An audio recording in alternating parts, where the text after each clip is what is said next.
ગુજરાતના 48 ડેમો સંપૂર્ણ ભરાયા, હાઈ એલર્ટ જાહેર કરવામાં આવ્યું છે। સરદાર સરોવર ડેમમાં 57% વધુ જળસંગ્રહ, દક્ષિણ ગુજરાતના 13 ડેમોમાં 65.58% જળસંગ્રહ।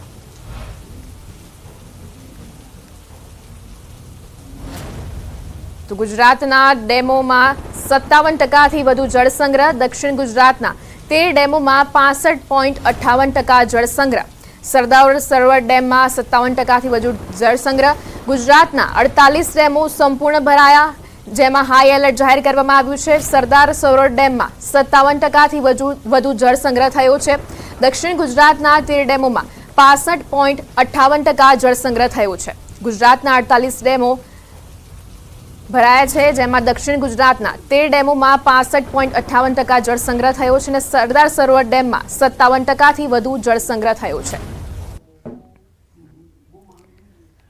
ગુજરાતના 48 ડેમો સંપૂર્ણ ભરાયા છે અને હાઈ એલર્ટ જાહેર કરવામાં આવ્યું છે। સરદાર સરોવર ડેમમાં 57%થી વધુ જળસંગ્રહ થયો છે।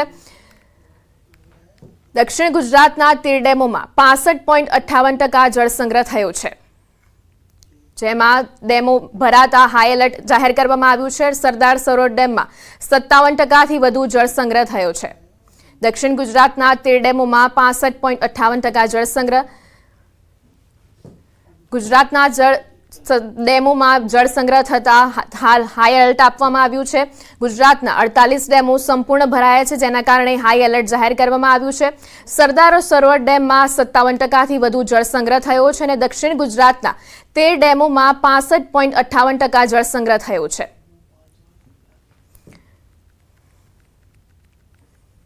ગુજરાતના 48 ડેમો સંપૂર્ણ ભરાયા છે, જેના કારણે હાઈ એલર્ટ જાહેર કરવામાં આવ્યું છે। સરદાર સરોવર ડેમમાં 57%થી વધુ જળસંગ્રહ થયો છે, જેના કારણે હાલ તમામ જ્યાં ડેમો છે જેને હાઈ એલર્ટ આપવામાં આવ્યું છે તે તમામ વિસ્તારોમાં હાઈ એલર્ટ જાહેર કરવામાં આવ્યું છે। દક્ષિણ ગુજરાતના 13 ડેમોમાં 65.58% ભરાવો થયો છે।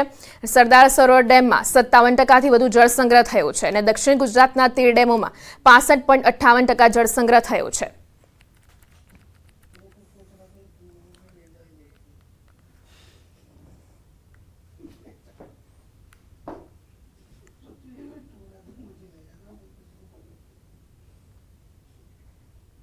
વલસાડના ધરમપુરના અંતરિયાળ વિસ્તારોમાં ભારે વરસાદ, નદી નાળાઓમાં પૂર જેવી પરિસ્થિતિ। મોહના કાંચાળી નજીક પાર નદીના પાણી કોઝવે પર ફરી વળ્યા, નદીના બંને તરફના લોકો પરેશાન, કલાકો સુધી વાહન વ્યવહાર પણ બંધ રહ્યો હતો।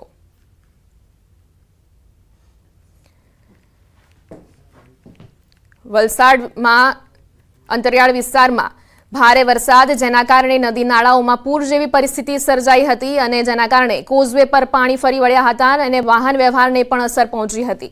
મોહના કાંચાળી નજીક પાર નદીના પાણી કોઝવે પર ફરી વળ્યા, નદીના બંને તરફના લોકો પરેશાન થયા હતા।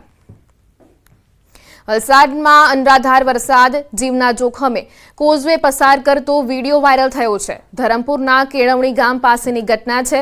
ધોધમાર વરસાદ પડતા લાવરી નદી બે કાંઠે વહેતી થઈ હતી। લાવરી નદી પરનો કોઝવે પણ પાણીમાં ગરકાવ થયો હતો।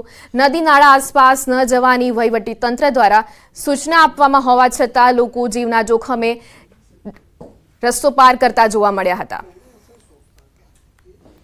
વલસાડ ઓરંગા નદીમાં ધસમસતો પ્રવાહ, જિલ્લાની અન્ય નદીઓ પણ બે કાંઠે વહેતી થઈ હતી। નીચાણવાળા વિસ્તારોને એલર્ટ કરવામાં આવ્યા હતા। આરંગ નદી કાંઠા વિસ્તારોને સતર્ક રહેવા સૂચના આપવામાં આવી હતી। ઉપરવાસમાં વરસાદથી જળસ્તર વધ્યું હતું। વલસાડ જિલ્લામાં ભારે વરસાદ બાદ જિલ્લાની ઘણી નદીઓ તોફાની બની છે। ભારે વરસાદથી મધુબન ડેમમાં પાણીની આવકમાં વધારો થયો છે। ડેમમાં અત્યારે 43,000 ક્યુસેકથી વધુ પાણીની આવક નોંધાઈ છે। ડેમના 8 દરવાજા 1.4 મીટર ખોલાયા છે। ડેમમાંથી 48,000 ક્યુસેક પાણી દમણગંગા નદીમાં છોડાયું હતું। દમણગંગા નદી તોફાની બની છે। નદી કિનારાના વિસ્તારને સાવચેત રહેવા સૂચના આપવામાં આવી છે। તોફાની નદી નાળાઓથી લોકોને દૂર રહેવા સૂચન આપવામાં આવ્યું છે। સલામતીના ભાગરૂપે વાપીના દમણગંગા નદી કિનારે પોલીસનો બંદોબસ્ત ગોઠવવામાં આવ્યો છે।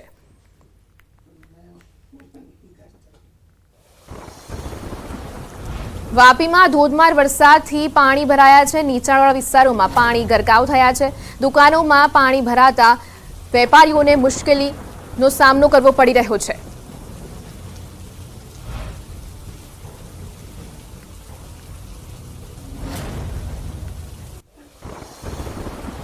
વલસાડના ધરમપુરમાં જામ્યો છે વરસાદી માહોલ। ભારે વરસાદથી નદીઓ તોફાની બની છે। અતુલ નજીક પાર નદીમાં પૂરની સ્થિતિ સર્જાઈ છે। ધરમપુરની તાન અને માન નદી પણ બે કાંઠે વહેતી થઈ છે। સતત વરસાદથી જનજીવન પણ પ્રભાવિત થયું છે।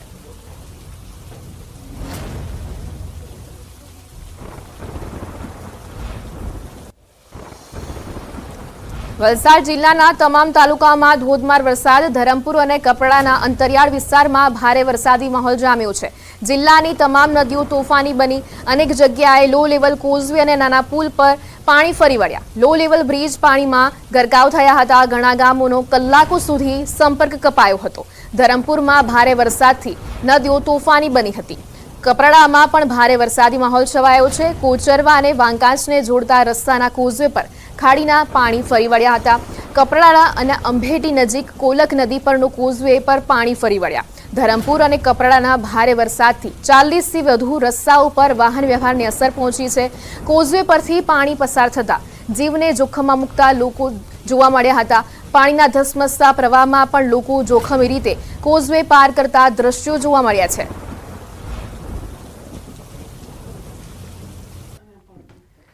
તમને તાપીમાં આવેલા માંડવા ધોધ વિશે ભાગ્યે જ ખબર હશે। આજે અમે તમને બતાવીશું ગાઢ જંગલોની વચ્ચે આવેલા આ છુપા ધોધ વિશે। ડોલવણના ચુનાવાડી ગામના રહણિયા ડુંગર પરથી અંદાજે 50 ફૂટ ઊંચેથી પડતો આ ધોધ હાલ વરસાદી માહોલમાં 16 કળાએ ખીલી ઉઠ્યો છે। પ્રકૃતિ સૌંદર્ય વચ્ચે ધોધનો આહલાદક નજારો માણવા પર્યટકો નહીં પણ સ્થાનિકો ઉમટી પડે છે। આ સ્થાનિક આદિવાસીઓ માટે આસ્થાનું કેન્દ્ર પણ છે, કારણ કે અહીં ડુંગર ઉપર મોટા મોટા પથ્થરોની શિલાઓ નીચે વર્ષો જૂની એક પ્રાચીન ગુફા પણ આવેલી છે, જે આદિવાસીઓનું દેવસ્થાન હોવાનું માનવામાં આવે છે। વર્ષોથી અહીંના આદિવાસીઓ પવિત્ર શ્રાવણ મહિનામાં તેમજ શિયાળામાં નવો પાક આવ્યા બાદ પૂજા અર્ચના કરવા માટે આવતા હોય છે। અહીંયા આવવા માટે રસ્તો નથી, તો પગદંડી રસ્તો તરીકે ઉપયોગ કરવામાં આવે છે અને અમને એમ ચાલતા પણ આવવાની મજા આવે છે। અને આ દર ચોમાસામાં આવી રીતે ખીલી ઉઠે છે, જે આજુબાજુના ગામોથી અમુક લોકો ફરવા આવે છે, પણ રસ્તા ના હોવાના કારણે આ પ્રવાસીઓ લોકો અહીંયા આવી નથી શકતા અને જે જાણીતા છે એ લોકો આવે છે। આ રહણિયા ડુંગર અમારે એવી રીતે ઓળખાય છે કે અંદર એક ગુફા આવેલી છે। એમાં લોકો દૂર દૂરથી આવે છે અને બધા માને છે, જેવી રીતે માને એનું કામ સફળ થાય। એને અમારે સાક્ષાત પણ જોવામાં આવેલું છે। અમારા આદિવાસીઓ વર્ષોથી પરંપરાગત પૂજવા જાય છે અને ત્યાં ગુફામાં આવેલા દેવોને આખા વર્ષ દરમિયાન જે ખેતી કરીને જે ઉપજ થાય છે ત્યારબાદ એ દેવોને ચઢાવવા માટે જવામાં આવે છે। અને એ ડુંગર પર ખૂબ સરસ નાના નાના ઝરણા આવેલા હોય છે અને એ નાના ઝરણાઓ ભેગા થઈને એક ખૂબ સરસ મજાનો માંડવા ધોધ આવેલો છે। રહણિયા ડુંગર પર અહીં મધ્યમાં પથ્થરોની શિલા વચ્ચે કે આદિવાસીઓનું દેવસ્થાન પર આવેલું છે। અહીં જોઈ શકો છો દ્રશ્યમાં કે આ ડુંગરની એક મધ્ય ભાગમાં એક ગુફા આવેલી છે, જ્યાં વર્ષોથી અહીં આદિવાસીઓનું દેવ બિરાજમાન છે। કહેવાય છે કે અહીં આદિવાસીઓ ખાસ કરીને ચોમાસા દરમિયાન જે નવા પાક ઉતરે છે એને ચઢાવવા માટે અહીં આસપાસના ગામો સહિત દૂર દૂરથી આદિવાસી શ્રદ્ધાળુઓ અહીં પૂજા અર્ચના માટે આવતા હોય છે। અને કહેવાય છે કે આ ગુફા લગભગ જોવા જઈએ તો 20થી 25 ફૂટ જેટલી લંબાઈ ધરાવે છે। જો કે ગુફામાં હાલ ચોમાસાનો માહોલ હોય જઈ શકાય તેવી પરિસ્થિતિ નથી। જો કે અહીં વર્ષોથી અહીં પરંપરાગત રીતે આદિવાસીઓ આ ગુફામાં જે દેવ બિરાજમાન છે તેમની પૂજા અર્ચના કરતા આવ્યા છે। હેમંત ગામિત, ન્યૂઝ 18 ગુજરાતી, તાપી। તાપીના ડોલવણ તાલુકાના ચુનાવાડી ગામે ગાઢ જંગલોમાં આવેલો માંડવા ધોધ જે હાલ ચોમાસાની ઋતુમાં સક્રિય થયો છે। દ્રશ્યમાં સીધો બતાવવાનો પ્રયત્ન કરીશ કે આ માંડવા ધોધ છે, જે રહણિયા ડુંગર પરથી નાના નાના જે ઝરણાઓ વહે છે એમાંથી આ માંડવા ધોધ નિર્માણ પામે છે। વાત કરીએ માંડવા ધોધની તો અહીં સુધી પહોંચવા માટે 3 થી 4 કિલોમીટર જેટલું જંગલમાંથી પગપાળા આવવું પડે છે, જે એક સહેલાણીઓ માટે એક રોમાંચક અનુભવ કરાવી શકે તેમ છે। જોકે આ માંડવા ધોધ હાલ સુધી બહુ જાણીતો છે, ત્યારે અહીં ખાસ કરીને સહેલાણીઓ અહીં આવતા નથી। જોવા જઈએ તો આસપાસના ગામના લોકો જ અહીં ધોધને નિહાળવા માટે આવતા હોય છે। હેમંત ગામિત, ન્યૂઝ 18 ગુજરાતી, તાપી। વલસાડ જિલ્લાના કપરાડા તાલુકામાં મુશળધાર વરસાદ, તમામ નદી નાળાઓમાં પૂર જેવી પરિસ્થિતિ સર્જાઈ છે. કપરાડાના રાંધા અને કાઉચા ગામ વચ્ચે તુલસી નદી ગાંડીતુર બની. નદીના પાણી કોઝવે પર ફરી વળ્યા. બુરલ ગામ નજીક કોલક નદી પર કોઝવે પાણીમાં ગરકાવ થયો. બંને તરફના ગામોનો સંપર્ક કલાકો સુધી ખોરવાયો. તો કપરાડા તાલુકામાં મુશળધાર વરસાદ, જેના કારણે કોઝવે પર પાણી ફરી વળ્યા અને બંને તરફના ગામોનો સંપર્ક કલાકો સુધી ખોરવાયો હતો.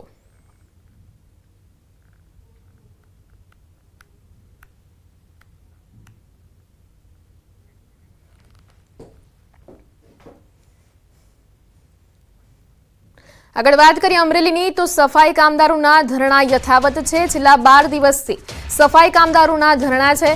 સફાઈ કામદારોએ પાલિકાનો ઘેરાવ કર્યો છે. કોન્ટ્રાક્ટર પ્રથા નાબૂદ કરવાની માંગ કરી રહ્યા છે. સાંજ સુધી નિર્ણય કરવાની ચીમકી ઉચ્ચારી છે. નિર્ણય નહીં કરે તો ઉગ્ર આંદોલનની પણ ચીમકી ઉચ્ચારી છે. તો સફાઈ કામદારો ધરણા પર ઉતર્યા છે અને તેમને પાલિકાનો ઘેરાવ કર્યો છે. કોન્ટ્રાક્ટર પ્રથા નાબૂદ કરવાની માંગ કરી રહ્યા છે. સાંજ સુધી નિર્ણય નહીં આપે તો આંદોલનની ચીમકી ઉચ્ચારી છે. સફાઈ કામદારો છેલ્લા 12 દિવસથી ધરણા ઉપર છે અને કોન્ટ્રાક્ટર પ્રથા નાબૂદ કરવા માટે હાલ ધરણા પર ઉતર્યા છે. સાંજ સુધી નિર્ણયની ચીમકી ઉચ્ચારી છે. નિર્ણય નહીં તો ઉગ્ર આંદોલનની ચીમકી.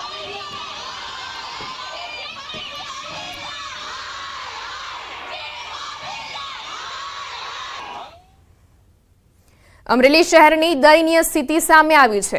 અમરેલી પાલિકા અને સફાઈ કામદારોની વિવિધ મુદ્દે લડાઈ ચાલી રહી છે. છેલ્લા 10 દિવસથી સફાઈ કામદારોએ સફાઈ કામ બંધ કરી હડતાલ પર ઉતરી આવ્યા છે, જેના કારણે અમરેલી શહેરમાં ગંદકીનું સામ્રાજ્ય ફેલાયું છે. અમરેલી પાલિકાના 200 થી 300 સફાઈ કામદારો વિવિધ માંગો સાથે પાલિકા પરિસરમાં છેલ્લા 10 દિવસથી ધરણા પર બેઠા છે. ચોમાસામાં રોગચાળો ફાટી નીકળવાનો ભય ફેલાયો છે.